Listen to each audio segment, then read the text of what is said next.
You're tuned into Why America. I'm Leeja Miller. Today, the horrors persist, and so do I. But today, we're talking about something that's been flying just under the radar: private equity. Wait. Don't click away. I promise we won't just be discussing boring, wonky financial markets topics. No, private equity, a playground for the incredibly wealthy for the last 40 plus years that has allowed them to ruin our communities and destroy our jobs while getting filthy, stinking rich, is now being opened up to the average Joe Schmo investor. That's right, thanks to a forthcoming Trump executive order and a bill quietly passed in the House earlier this month, private equity investing is even coming to a 401k near you. And you know the industry is desperately flailing when they invite the poors to get in on it. Today, we're shedding some light on this opaque industry, why you should give a shit, and how, once again, billionaires are doing everything they can to buy up our politicians and screw us over.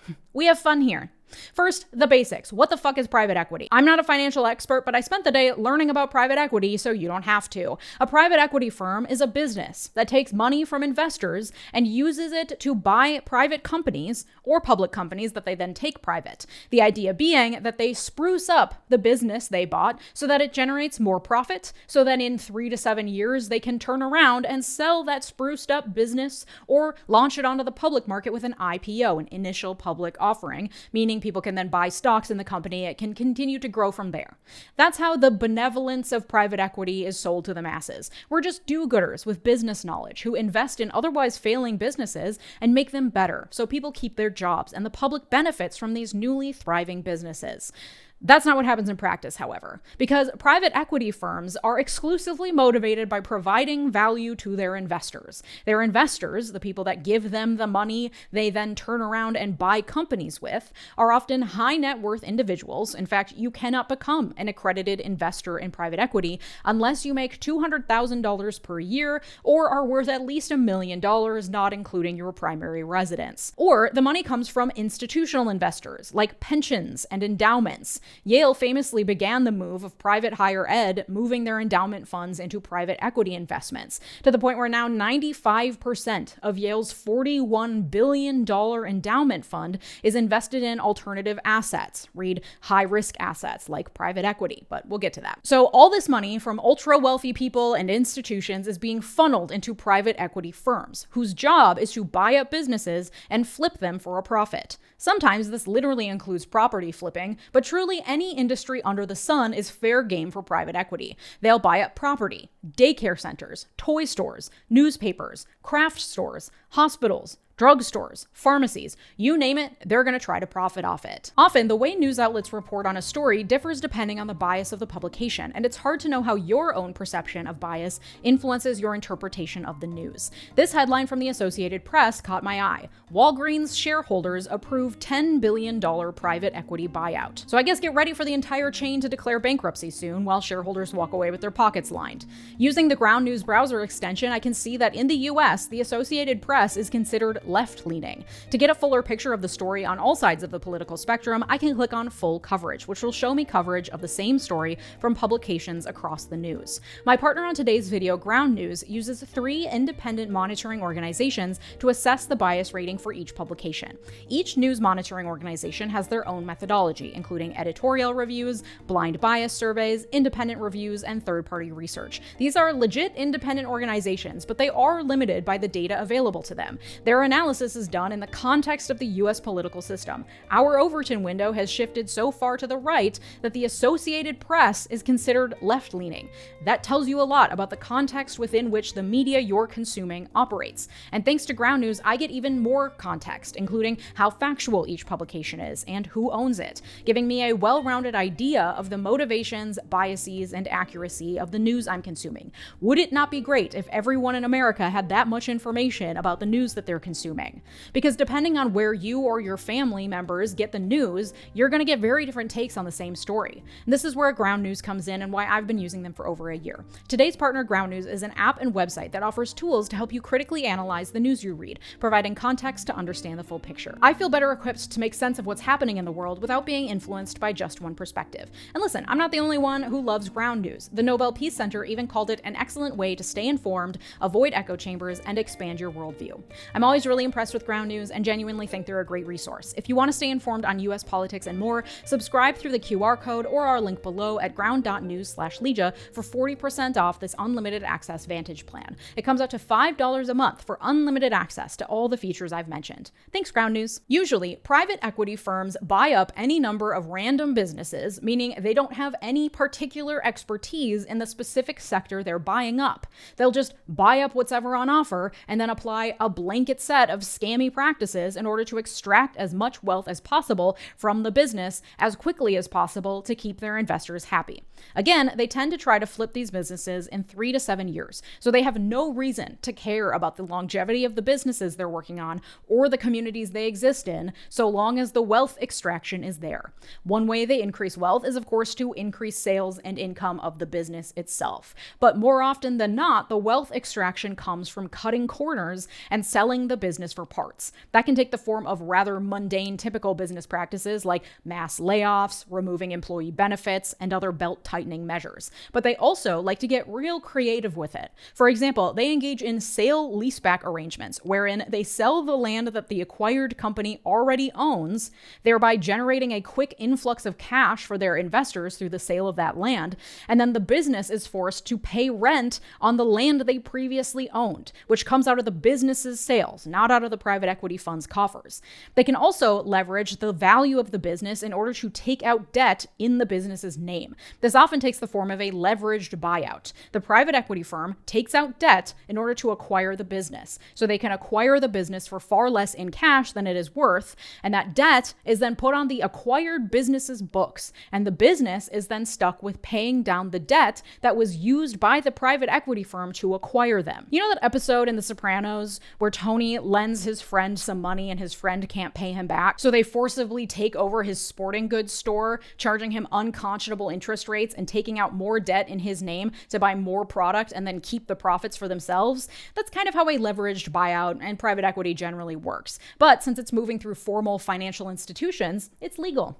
Honestly, The Sopranos generally is a great education in how our financial system works. Much of what they do in that show would be perfectly legal if they just had the right titles and associations. But that's America. That's America. That's America to me. Anyway, the point of all of this is so that at the end of the 3 to 7 years, the private equity firm that's been holding on to the business can then turn around and sell the business at inflated prices or take it public with an IPO, pointing at all the money it's generated since they took over, thanks to the corner cutting and the selling for parts, making it seem profitable when it's really just barely limping along. Or they can run the business into the ground and then the business can declare bankruptcy, making all that pesky debt just disappear, leaving the private equity firm unscathed because they didn't own the bad debt, the acquired company did. They extracted all the wealth they could, now the business can just go away. That's why every 𝗖𝗓𝗡𝗧 store in the country had a massive going out of business sale and is now a Spirit Halloween, even though prior to the private equity buyout, the stores were often doing just fine.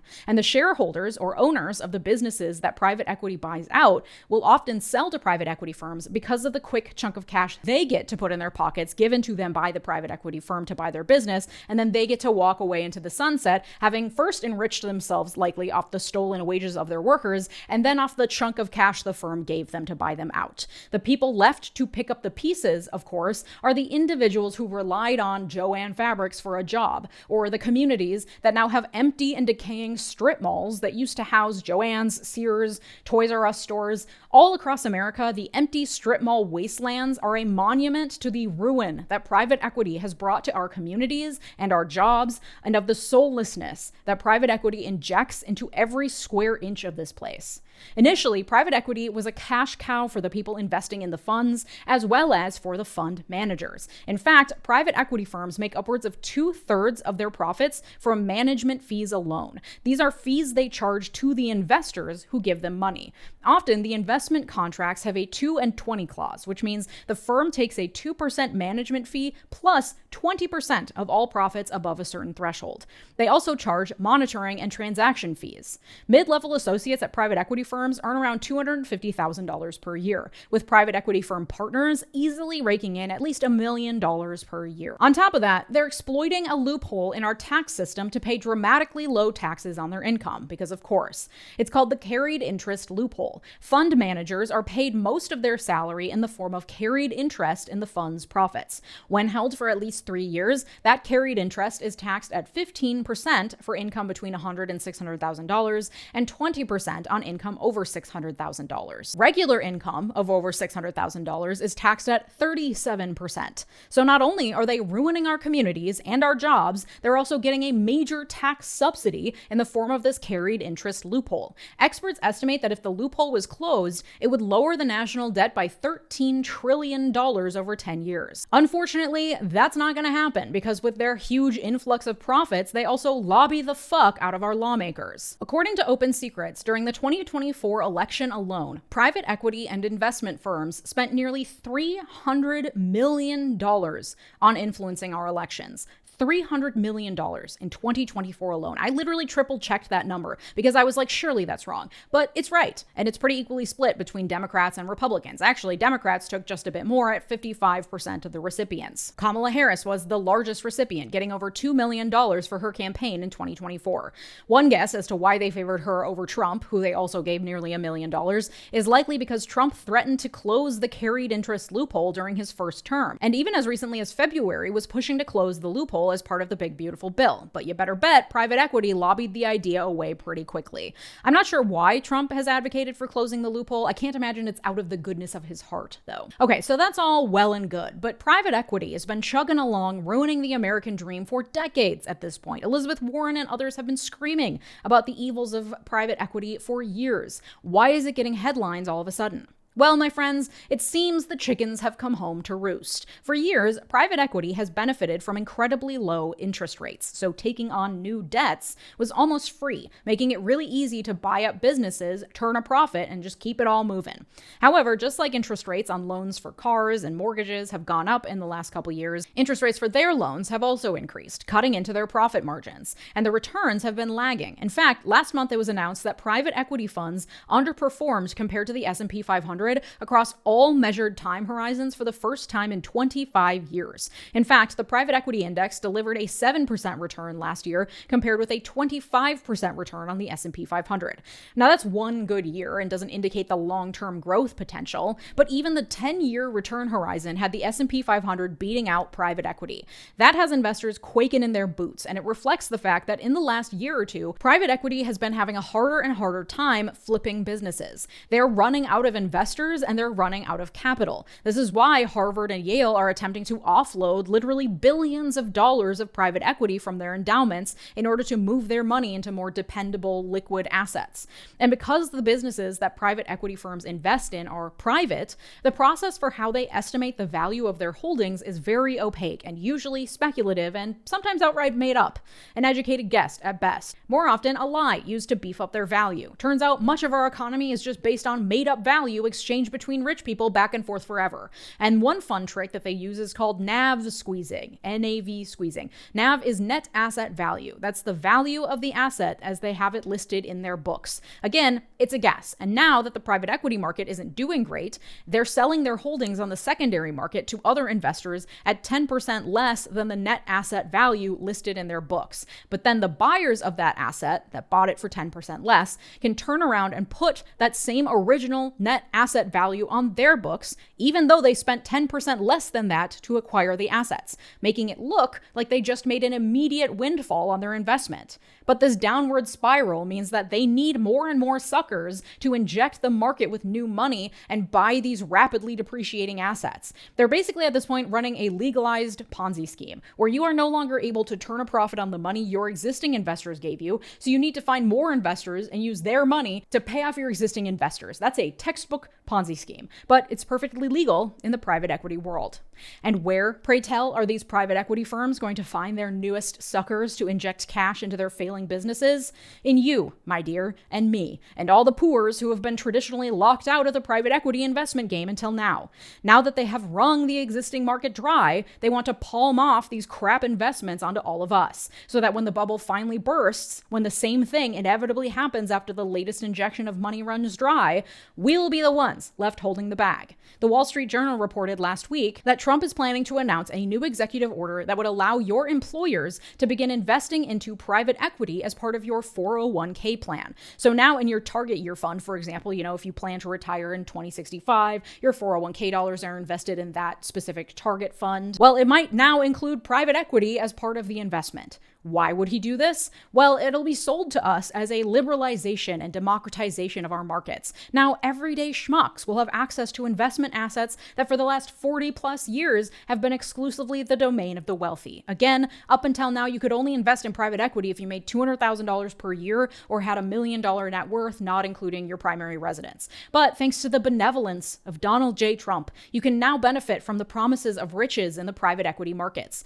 Indeed, private equity firms have been lobbying for just such a change, injecting millions of dollars into influencing our politicians to open up private equity to our retirement accounts. Once again, this is not out of the kindness of their hearts. It is because the employer-controlled retirement account market is worth over $12 trillion. By opening up our 401ks, 403bs, and similar accounts to be invested into private equity, they are unlocking $12 trillion to continue to fund their Ponzi scheme. Until that stops working, but by then, our retirement savings will be wrapped up in these shit investments and we'll be the ones who suffer, while the fund managers will have run off with a huge percentage of our money charged in fund management fees, and the billionaires who benefited from the heyday of private equity will get to ride off into the sunset. This has already happened with pension funds, which have been investing in private equity for years. According to an article in Financial Advisor magazine from last year, in the last decade, public pension funds have been especially keen on private markets, with private equity now accounting for about 15% of their portfolios. It is remarkable that despite one of the best bull markets in recent memory,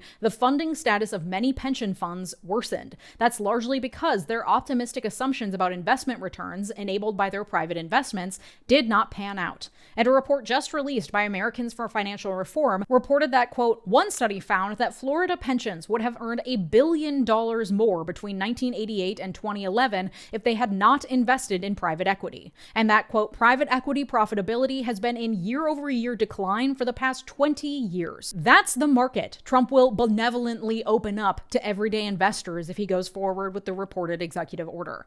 But it's not just Trump that those private equity lobbyists have gotten to. Last week, the House passed the Equal Opportunity for All Investors Act in a unanimous bipartisan vote. The bill was introduced by Nebraska Republican Mike Flood and co-sponsored by Republican Mike Lawler of New York, as well as Democrats Cleo Fields, 𝗓𝗓𝗓𝗓, and Sarah McBride. The bill instructs the SEC to come up with an investment accreditation exam that would allow anyone who can pass the exam to be able to invest in private equity and other asset classes typically restricted based on income or wealth level. The idea, again, is that democratizing the investment industry, allowing anyone who can prove sufficient knowledge to become an accredited investor, which is required in order to invest in private equity. According to reporting from Sludge, Representative Sarah McBride called the bill a common sense bipartisan step to expand opportunities for women, veterans, and communities of color. The bill has been endorsed by the Securities Industry and Financial Markets Association, a major trade group representing broker-dealers, investment banks, and asset managers that stand to benefit from an expanded pool of eligible investors. Once again, it's being sold as simply a common sense move to compromise with the securities industry that definitely also just wants women, veterans, and communities of color to benefit. Sludge goes on to report, quote, opponents like Americans for Financial Reform argue that private markets are fundamentally tilted in favor of wealthy, well-connected insiders. In their view, these markets lack transparency, carry high risks, and allow issuers to selectively share information. Elite investors get better terms, pricing, and access, while ordinary investors are left exposed and uninformed. They warn that this kind of deregulation has a long history of benefiting insiders while leaving retail investors to bear the fallout. More proof that this is a wolf in sheep's clothing, the CEO of BlackRock is chomping at the bit to offer private equity investment to the masses. According to reporting from Financial Advisor magazine back in May, BlackRock CEO Larry Fink, quote, argued in his latest annual letter to shareholders that ordinary investors would be better diversified with private assets. He also complained that excluding them from private investments thus far has widened wealth inequality, as rich investors became even richer buying fast-growing, tech-driven private businesses.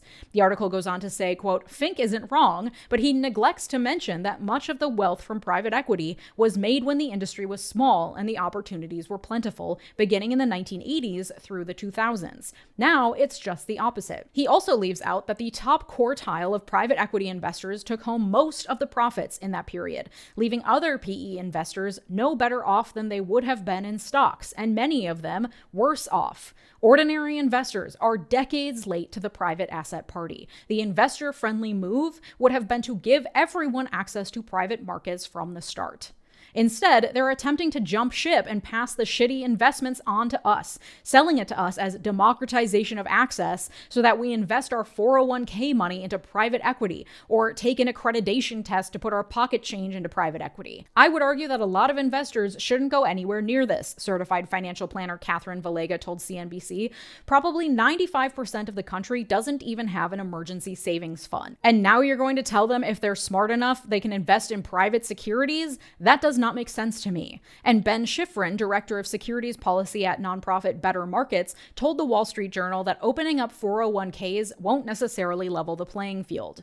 One of my biggest worries is you're still going to have the institutional investors get the best offerings, and your retail investor is going to be left with the leftovers. It genuinely doesn't make sense at a time when pensions are suffering and we have zero faith in the existence of Social Security to support us in our retirement, that everyday Americans should be investing their retirement savings in underregulated, opaque, often risky investments, especially considering the entire private equity industry is chomping at the bit for us to do so. They don't have our best interests at heart. They don't care whether any of us lives or dies. They just want cash to inject into their failing businesses. And the tax breaks that we're giving them, the ruin to our communities and our jobs, that's not enough. They're trying to take us for everything we're worth. And under Trump and this useless Congress that they've bought out over years, they're being given every opportunity to do so. Okay, so how to fight back? I think the fact that Trump has shown support for closing the carried interest loophole in the past is an interesting in to demand from our lawmakers, whether they're Democrat or Republican, to hold him to that promise.